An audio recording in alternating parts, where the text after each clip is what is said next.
국내 취업자 수가 석 달 연속으로 줄어들고 실업자는 127만 명을 넘어 5월 기준으로 역대 가장 많았습니다.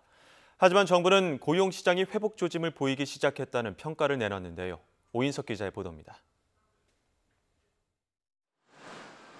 코로나19에 따른 고용 충격으로 지난달에도 임시 일용직 일자리는 65만 개 이상이 줄었습니다. 고용원이 있는 자영업자도 20만 명이 일자리를 잃었습니다. 60세 이상 취업자는 증가했지만 40대와 20대 등 나머지 연령층은 취업자가 모두 줄었습니다.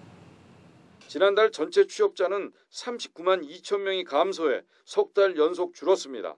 3개월 연속 취업자 감소는 글로벌 금융위기 여파가 있던 2010년 1월 이후 처음입니다.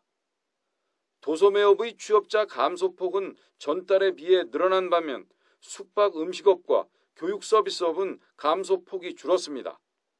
코로나19에 따른 수출 부진으로 제조업 일자리는 석 달 연속 줄어들었고 감소폭도 커졌습니다.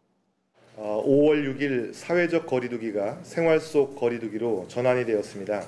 그런 가운데 5월 취업자 감소는 마이너스 39만 2천 명으로 나타났는데 이 규모는 4월의 47만 6천 명에 비해서 축소된 모습을 보여줬습니다. 실업자는 13만 명 이상 늘며 127만 명을 넘었습니다. 비교 가능한 통계가 시작된 1999년 이후 5월 기준으로는 가장 많습니다. 실업률도 같은 달 기준으로 역대 가장 높았습니다. 그동안 취업도 실업도 아니던 비경제 활동 인구가 구직 활동에 나서면서 경제 활동 인구 통계에 잡힌 것이 실업자 수가 증가한 주요 요인으로 분석됩니다.